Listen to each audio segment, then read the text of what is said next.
Bismillahirrahmanirrahim. Assalamualaikum warahmatullahi wabarakatuh. Surah Al-Furqan adalah surah ke-25 di dalam Al-Quran yang terdiri dari 77 ayat dan tergolong sebagai surah Makkiyah karena diturunkan di kota Mekah sebelum Nabi Muhammad SAW hijrah ke Madinah. Kata Al-Furqan yang dijadikan sebagai nama surah ini diambil dari ayat pertama yang berarti pembeda, yaitu suatu zat atau pedoman yang membedakan antara yang hak dan yang batil, antara petunjuk dan kesesatan. Pokok isi utama dari surah Al-Furqan menegaskan tentang kebenaran Al-Quran, serta kenabian Nabi Muhammad SAW, sekaligus menyangkal berbagai tuduhan kaum kafir Quraisy terhadap risalah yang dibawa oleh Nabi Muhammad SAW.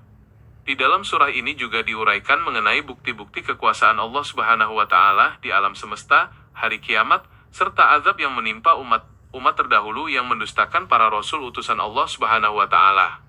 Aspek-aspek penting yang terkandung di dalam surah Al-Furqan meliputi aspek akidah yang mengesahkan Allah Subhanahu wa Ta'ala, aspek hukum dan syariat, aspek kisah-kisah umat terdahulu, serta aspek akhlak dan karakteristik hamba Allah Subhanahu wa Ta'ala yang Maha Pengasih. Surah Al-Furqan juga memuat tuntunan moral yang sangat tinggi mengenai bagaimana seorang hamba berinteraksi dengan sesama manusia dan penciptanya. Karakteristik hamba Allah Subhanahu wa Ta'ala yang Maha Pengasih diuraikan secara mendetail pada bagian akhir surah ini yang dikenal sebagai Ibadur Rahman. Mereka adalah orang-orang yang berjalan di muka bumi dengan rendah hati, dan apabila orang-orang jahil menyapa mereka, mereka mengucapkan kata-kata yang mengandung keselamatan. Selain itu, mereka juga digambarkan sebagai hamba yang menghabiskan waktu malam mereka untuk bersujud dan berdiri beribadah kepada Allah Subhanahu wa Ta'ala dengan penuh kekhusyukan. Mereka senantiasa memohon kepada Allah Subhanahu wa Ta'ala agar dijauhkan dari azab Jahannam yang siksaannya merupakan kebinasaan yang kekal. Dalam hal pengeluaran harta, mereka bersikap moderat, tidak berlebihan, dan tidak pula kikir, melainkan berada di tengah-tengah di antara keduanya. Sikap tauhid yang murni juga tercermin dari diri mereka yang tidak menyembah Tuhan lain beserta Allah Subhanahu wa Ta'ala dan tidak membunuh jiwa yang diharamkan Allah Subhanahu wa Ta'ala kecuali dengan alasan yang benar.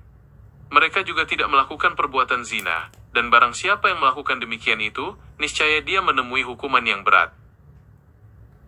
Mereka yang bertaubat, beriman, dan mengerjakan amal soleh, maka kejahatan mereka akan diganti oleh Allah Subhanahu wa Ta'ala dengan kebajikan, karena Allah Subhanahu wa Ta'ala Maha Pengampun lagi Maha Penyayang. Orang yang bertaubat dan mengerjakan amal soleh, maka sesungguhnya dia kembali kepada Allah Subhanahu wa Ta'ala dengan taubat yang sebenar-benarnya. Hamba Allah Subhanahu wa Ta'ala yang sejati juga tidak memberikan persaksian palsu, dan apabila mereka berpapasan dengan orang yang berbuat perbuatan yang tidak berfaedah, mereka lalui dengan menjaga kehormatan diri. Mereka adalah orang-orang yang apabila diberi peringatan dengan ayat Tuhan mereka tidak menyambutnya sebagai orang yang tuli dan buta, melainkan penuh penghayatan. Mereka senantiasa memanjatkan doa kepada Allah Subhanahu wa Ta'ala agar dianugerahi pasangan hidup dan keturunan yang menjadi penyenang hati, serta dijadikan pemimpin bagi orang-orang yang bertakwa.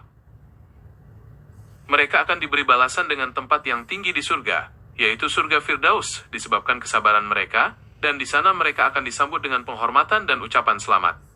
Mereka kekal di dalam surga itu, dan surga tersebut adalah sebaik-baik tempat menetap dan tempat kediaman bagi orang-orang yang beriman. Allah Subhanahu wa Ta'ala menegaskan bahwa kedudukan manusia di sisinya tidak akan ada, artinya jika tidak didasari oleh ibadah, doa, dan kepatuhan yang tulus. Demikianlah uraian mendalam mengenai surah Al-Furqan dari awal hingga akhir ayatnya, yang memuat tuntunan akidah, hukum, kisah, serta teladan akhlak mulia bagi setiap hamba Allah Subhanahu wa Ta'ala.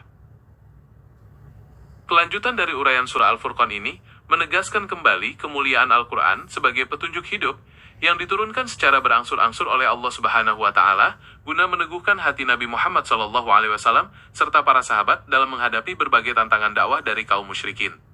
Di dalam ayat-ayat sebelumnya juga dikisahkan bagaimana kaum kafir seringkali melontarkan berbagai argumen dan pertanyaan yang melemahkan, namun Allah Subhanahu wa Ta'ala senantiasa memberikan jawaban yang tegas serta argumentasi yang rasional kepada Nabi Muhammad SAW untuk mematahkan setiap bantahan mereka. Surah Al-Furqan turut merekam bantahan terhadap orang-orang yang menuntut agar Al-Quran diturunkan sekaligus, atau menanyakan mengapa Nabi Muhammad SAW seorang manusia biasa yang makan dan berjalan di pasar, yang dijawab langsung oleh Allah Subhanahu wa Ta'ala bahwa keberadaan para rasul memang sebagai manusia biasa untuk menguji keimanan hambanya. Selain itu, dipertontonkan pula pemandangan hari kiamat, di mana orang-orang zalim pada hari itu akan menggigit kedua belah tangan mereka, karena penyesalan yang mendalam atas kelalaian mereka semasa hidup di dunia dalam mengikuti jalan yang dibawa oleh Nabi Muhammad SAW. Mereka juga akan mengeluhkan tentang bagaimana mereka dahulu menjadikan Al-Quran sebagai sesuatu yang diabaikan atau dijauhi, serta bagaimana teman-teman dekat semasa di dunia ternyata tidak mampu memberikan pertolongan sedikit pun di hadapan azab Allah Subhanahu wa Ta'ala. Orang-orang kafir pada hari kiamat kelak akan sangat menyesali perbuatan mereka, karena tidak mengambil jalan petunjuk bersama Nabi Muhammad SAW, sehingga mereka mendapati diri mereka berada dalam kerugian yang nyata di hadapan Allah Subhanahu wa Ta'ala. Uraian yang telah disampaikan di atas ini hanyalah sekelumit saja, dan tidak seluas, serta sedalam makna yang sebenarnya dari keagungan kandungan surah Al-Furqan. Semoga apa yang telah diuraikan dapat menjadi pelita hati, menambah keimanan, serta menuntun langkah kita semua untuk senantiasa berjalan di atas jalan yang diridai oleh Allah Subhanahu wa Ta'ala dengan meneladani akhlak mulia Nabi Muhammad SAW. Wabillahi taufiq wal hidayah. Wassalamualaikum warahmatullahi wabarakatuh.